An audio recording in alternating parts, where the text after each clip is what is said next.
Baik, bismillahirrahmanirrahim. Assalamualaikum warahmatullahi wabarakatuh. Salam Om Swastiastu, Namo Buddhaya, salam kebajikan, salam sejahtera untuk kita semua. Puja-puji syukur tentunya kita haturkan kepada Zat Yang Maha Kuasa sehingga kita bisa berkumpul pada sesi presentasi dan diskusi pada Zoom malam hari ini. Yang saya hormati Ibu dosen Irma SKM MKes yang telah memberikan kesempatan kepada kelompok kami yaitu kelompok 3 untuk memaparkan hasil diskusi kami yang berjudul Pangan Fungsional Daun Kelor, serta saya berterima kasih atas kehadiran teman-teman sekalian. Sebelumnya, next slide.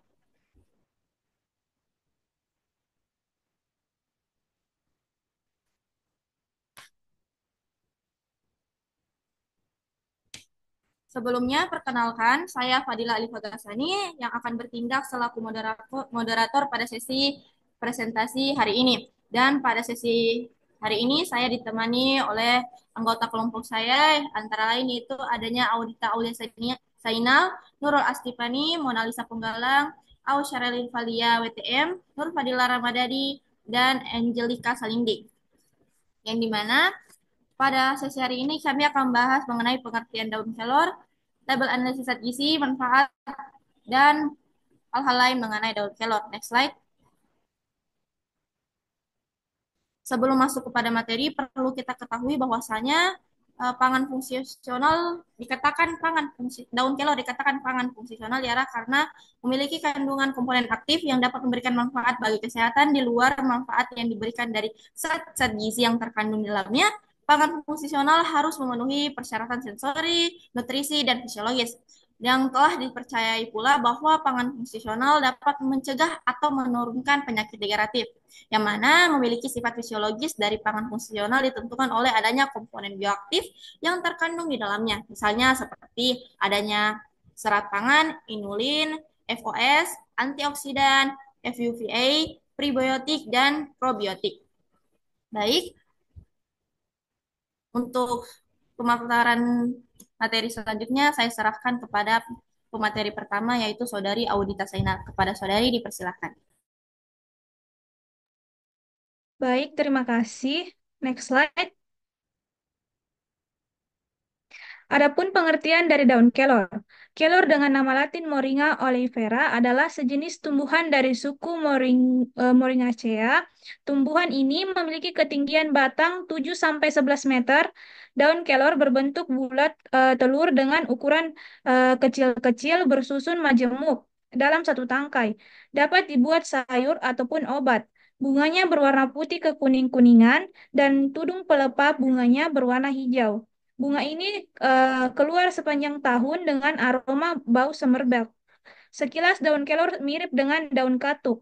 Bentuknya bulat dan berwarna hijau. Tanaman daun kelor merupakan pohon berkayu yang tingginya bisa mencapai 6 meter. Next slide. Adapun tabel analisis zat gizi daun kelor per 100 gram.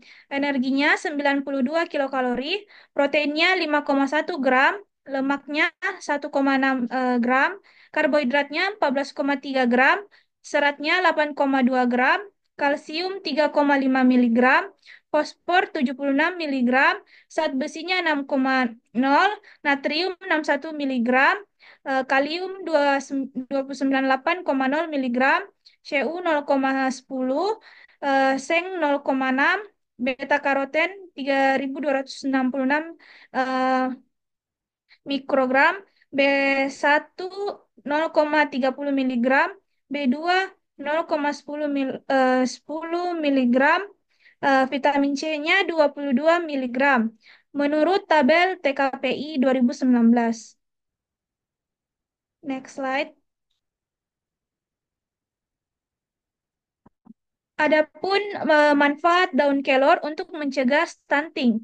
Daun kelor atau Moringa oleifera memiliki banyak manfaat dalam pencegahan stunting. Di antaranya, satu, kaya akan protein. Daun kelor mengandung protein yang tinggi, yang penting untuk mencegah stunting karena merupakan makronutrien untuk tumbuh kembang anak. Yang kedua ada vitamin dan mineral. Daun kelor mengandung banyak gizi seperti vitamin A dan C serta kalsium. Zat-zat tersebut penting untuk pertumbuhan tulang dan otot. serta perkembangan otak bayi. Yang ketiga, untuk balita dan ibu hamil. Daun kelor dapat diberikan kepada balita untuk membantu memperbaiki kondisi stunting, dan daun kelor selama masa kehamilan dapat mencegah meningkatnya insidensi stunting pada bayi yang dilahirkan. Selanjutnya, saya serahkan ke pemateri selanjutnya.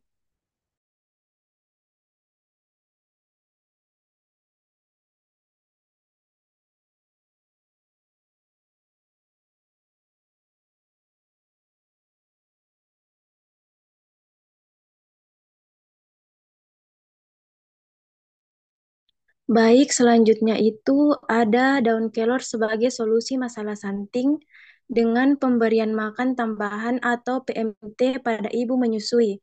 Merupakan salah satu solusi praktik baik untuk mencegah dampak kemungkinan beresiko pada anak mereka yang mengalami gizi kurang atau stunting. Adapun rujukan yang kami ambil yaitu Jurnal Pengabdian Masyarakat dengan judul PKM Terintegrasi MBKM melalui pelatihan Cemola sebagai PMT bagi ibu menyusui di Desa Amohola, Kecamatan Maromo, Konawe Selatan. Dengan analisis zat gizi pada pembuatan cendol dari daun kelor yaitu energi total yang didapatkan 66,51%, protein 0,91%, lemak 0,21%, karbohidrat 15,214%, air 83,1%, dan abu 0,53%. Produk ini menjadi solusi dalam membuat makanan tambahan ibu menyusui. Tujuannya itu untuk memenuhi asupan gizi mikro ibu dan meningkatkan produksi ASI. Baik, next slide.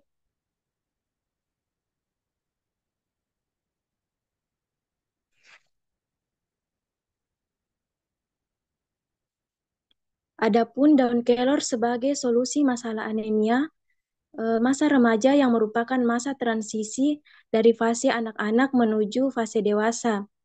Mereka mengalami banyak perubahan baik secara psikologis, fisik maupun psikososial. Banyaknya perubahan yang dialami remaja akan berpengaruh pada kebiasaan makanan yang tidak sehat.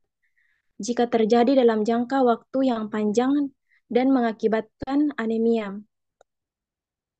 Adapun jurnal rujukan yang kami ambil yaitu formulasi cookies sumber zat besi dengan penambahan tepung daun kelor dan tepung sorghum sebagai kudapan alternatif pencegahan anemia remaja putri dengan analisis zat gizi pada pembuatan cookies dari daun kelor yaitu energi total yang didapatkan 2100 kilokalori, protein 8,11%, lemak 17,3%, karbohidrat 69,52%, air 3,82%, dan Fe 15%.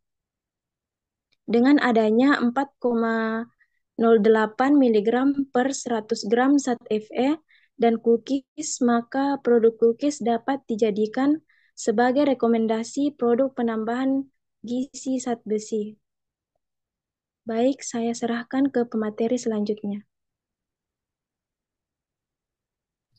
Baik, selanjutnya itu produk olahan daun kelor, di mana kami mengambil cendol daun kelor, di mana cendol daun kelor adalah produk yang dirancang untuk mencegah stunting dengan memberikan makanan tambahan yang bernilai gizi tinggi kepada ibu menyusui sehingga dapat memenuhi asupan zat gizi mikro ibu dan meningkatkan produksi ASI.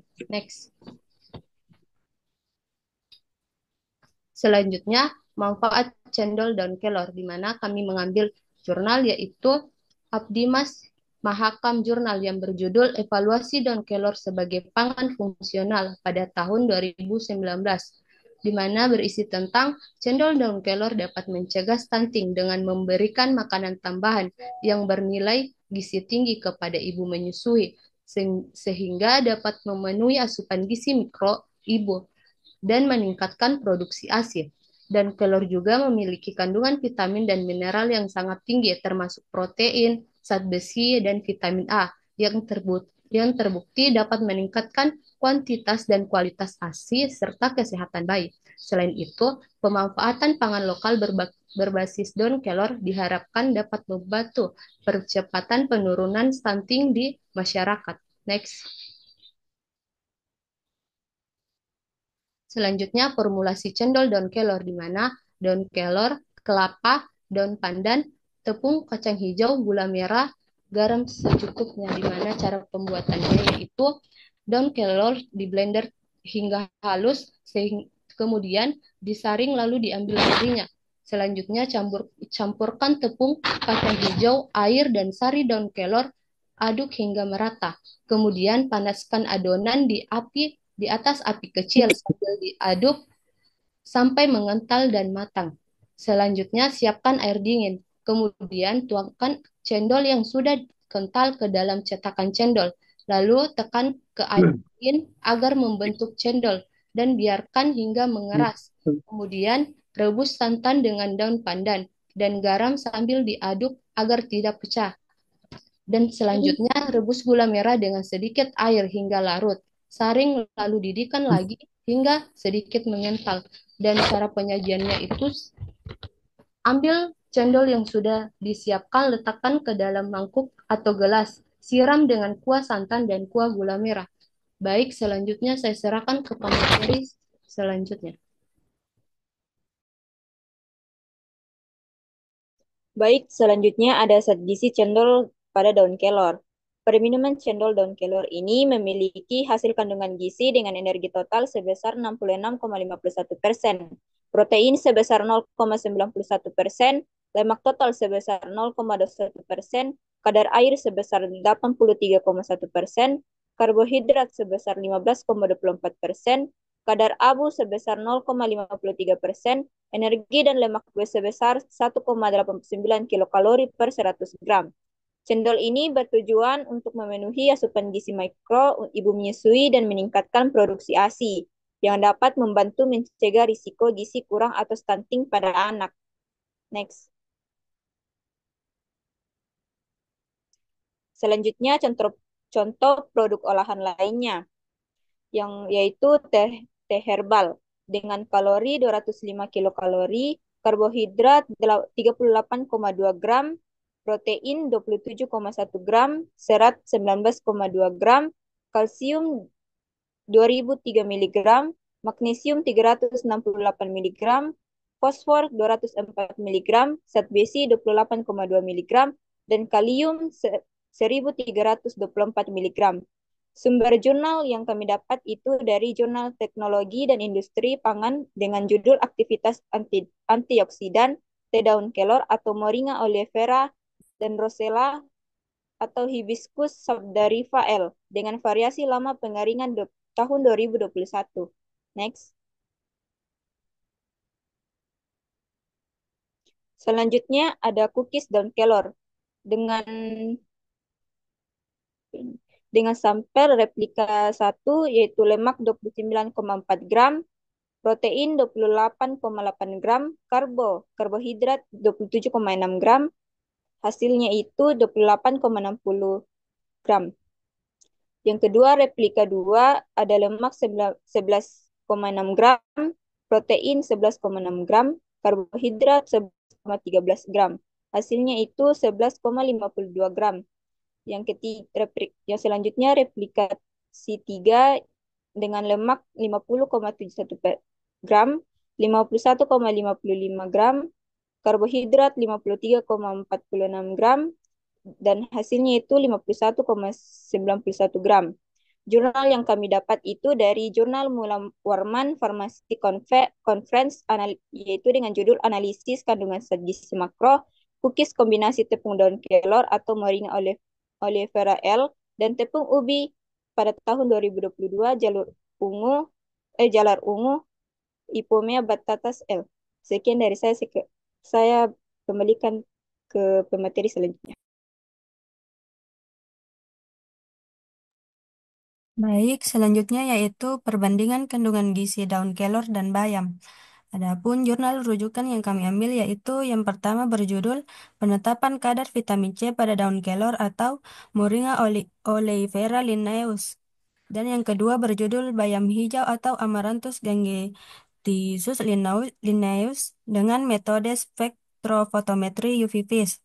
Berdasarkan kedua jurnal tersebut, diperoleh perbandingan kandungan gizi daun kelor dan daun bayam, yaitu yang pertama perbandingan zat besi, di mana daun kelor mengandung zat besi yang sangat tinggi, sekitar 25 kali lebih banyak jika dibandingkan dengan bayam. Hal ini menjadikannya pilihan yang sangat baik untuk mencegah anemia, terutama bagi wanita yang sering mengalami kekurangan darah.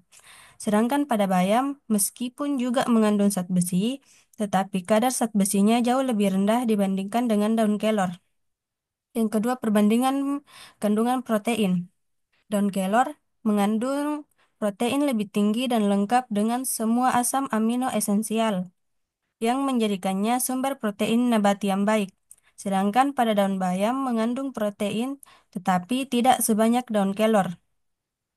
Selanjutnya, perbandingan vitamin, di mana daun kelor kaya akan vitamin C, vitamin A, dan vitamin E, di mana kandungan vitamin C dalam daun kelor lebih tinggi jika dibandingkan dengan bayam, sehingga berfungsi sebagai antioksidan yang sangat kuat.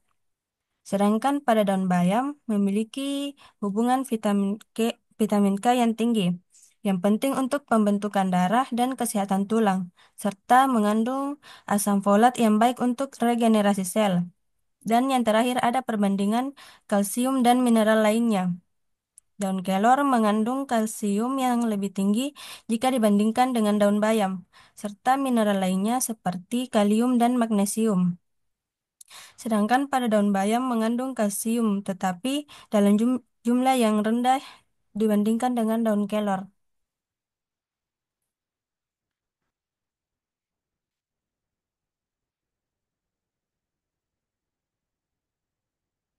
Selanjutnya yaitu kendala pada produk daun kelor. Ada beberapa kendala, yaitu yang pertama pada aroma pangan. Kendala yang seringkali dialami dalam penggunaan kelor di industri yaitu aroma kelor yang langu, sehingga diperlukan cara untuk mengatasinya agar dapat dimanfaatkan di industri pangan. Yang kedua, pasar terbatas, di mana pasar yang sangat terbatas menjadi salah satu penghalang berkembangnya usaha olahan daun kelor. Dan yang terakhir, persaingan dan pemasaran. Produk daun kelor menghadapi persaingan yang sangat ketat karena banyaknya produsen yang menawarkan produk serupa. Banyak produk olahan daun kelor tidak dipasarkan secara efektif, sehingga potensi pasar tidak dimanfaatkan sepenuhnya. Baik, saya serahkan ke pemateri selanjutnya.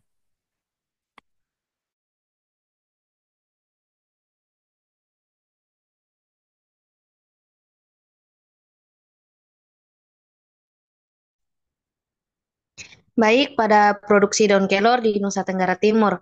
Provinsi Nusa Tenggara Timur atau NTT merupakan salah satu wilayah penghasil daun kelor terbesar di Indonesia. Menurut data dari Dinas Ketahanan Pangan dan Pertanian NTT, pada tahun 2021, total produksi daun kelor di NTT mencapai 9.412 ton. Pada tahun 2018, luas lahannya 2,00 hektar, luas panen 1.319 hektar, produksinya 11.000. Produktivitas ton per hektar yaitu 8,34. Kemudian pada tahun 2019 2,00, luas panennya 1.146, produksinya 10.000. Kemudian produktivitas ton per hektarnya 8,76. Kemudian pada tahun 2020 luas lahan 2,00 hektar, luas panennya 1.709 hektar, produksinya 11.000. Produktivitas ton per hektarnya 6,44. Berdasarkan data dari luas panen, produksi dan produktivitas kelor di kelompok Tani Usaha Maju bersama Desa Nulbaki, Kecamatan Kupang Tengah, Kabupaten Kupang. Pada tabel di atas mengalami fluktuasi di mana Pada tahun 2019, produktivitas kelor berjumlah 8,34 ton per hektar, dan pada tahun 2020, produktivitas kelor mengalami peningkatan sebanyak 8,76 ton per hektar, dan pada tahun 2021, produktivitas kelor kembali mengalami penurunan sebanyak 6,44 ton per hektarnya. Next slide. Kemudian ada dari aspek ekonominya. Penggunaan daun kelor memiliki potensi besar untuk memberdayakan masyarakat, terutama di daerah dengan tingkat kemiskinan seperti Nusa Tenggara Timur. Pemanfaatan daun kelor untuk pencegahan stunting dan pemberdayaan ekonomi. Yang pertama itu peluang kerja. Peningkatan peluang kerja di sektor pertanian dan pengolahan produk kelor dapat menciptakan ekonomi berkelanjutan di daerah pedesaan seperti NTT. Yang kedua, pengurangan dan pengeluaran untuk gizi. Pemanfaatan kelor sebagai sumber nutrisi murah dan mudah diakses yang dapat mengurangi pengeluaran keluarga. Kemudian yang ketiga, pengembangan usaha mikro atau UMKM. Potensi kelor sebagai produk bernilai tambah untuk usaha mikro dan menengah. Yang keempat, peluang ekspor. Kelor memiliki potensi tinggi untuk ekspor produk kesehatan dan kecantikan global. Baik, saya kembalikan kepada moderator.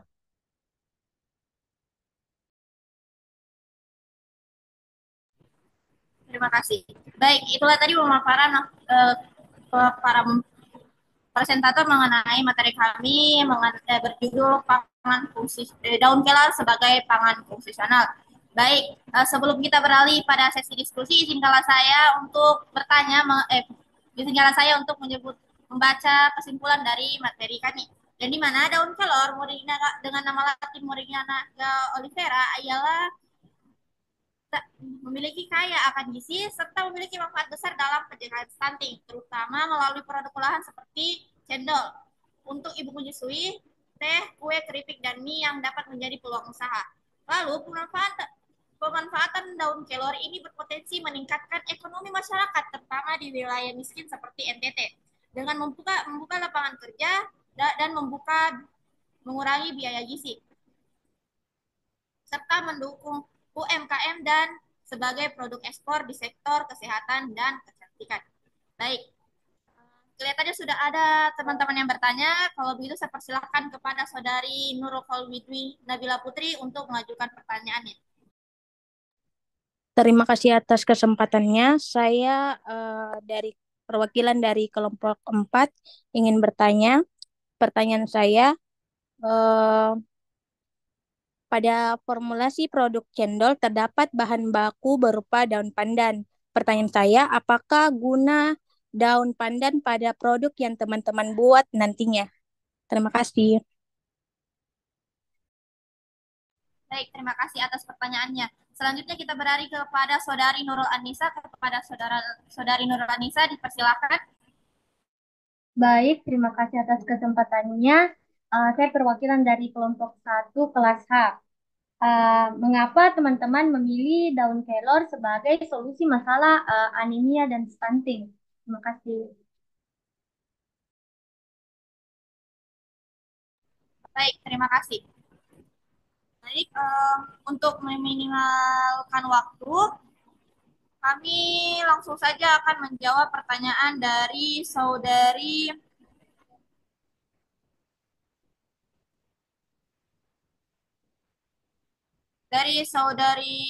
Putri yang akan dijawab oleh Saudari Mona Lisa. Kepada Saudari Mona Lisa, dipersilakan.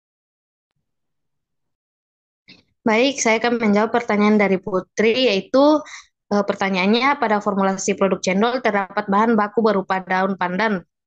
Pertanyaannya, guna daun pandan pada produk yang akan dibuat pada cendol. Jadi, guna daun pandan sebagai penambah warna alami agar produk terlihat menarik tanpa menambahkan pewarna buatan. Selain itu, daun pandan juga berguna untuk menekan aroma kurang sedap dari daun kelor, sehingga produk dapat diterima oleh anak-anak. Saya kembalikan ke moderator. Baik, kepada Saudari Putri, apakah jawaban dari pertanyaannya dapat diterima? Jawaban saya terima, terima kasih. Baik, terima kasih kembali. Baik, selanjutnya Baik, selanjutnya untuk menjawab pertanyaan dari Saudari Nurul Anissa akan dijawab oleh Saudari Nurul Fadila. Nur Fadila, kepada Saudari dipersilahkan. Baik, pertanyaan dari Anissa itu, mengapa teman-teman memilih daun kelor sebagai solusi masalah anemia dan stunting?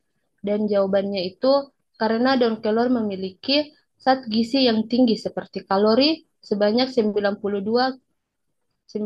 kilokalori, protein 5,1 gram, lemak 1,6 gram, karbohidrat 14,3 gram, serat 8,2 gram, kalsium 1000 magnesium, fosfor 76 magnesium, di mana ini baik dan cocok sebagai pemenuhan zat gizi. Selain itu, faktor dan daun kelor yang mudah ditemukan di wilayah Indonesia menjadi alasan kami memilih daun kelor sebagai solusi pencegahan masalah stunting dan anemia. Baik, saya serahkan ke moderator. Baik, terima kasih. Kepada Saudari Nurul Anissa, apakah jawabannya dapat diterima?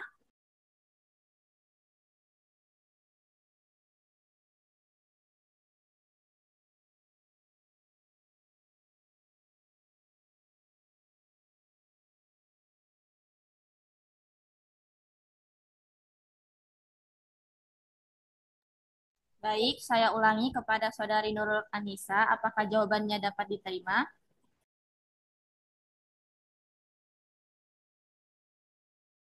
Baik, jawabannya saya terima. Terima kasih. Baik, terima kasih kembali. Baik, itulah tadi penyampaian dan hasil diskusi pemaparan kami mengenai pangan fungsional daun kelor. Mohon maaf atas kurang dan lebihnya. Saya akhiri sesi diskusi kami dengan ucapan wabillahi taufiq wal hidayah. Wassalamualaikum warahmatullahi wabarakatuh. Sesi diskusi selanjutnya saya serahkan kepada moderator kelompok 4 kelas J. Terima kasih.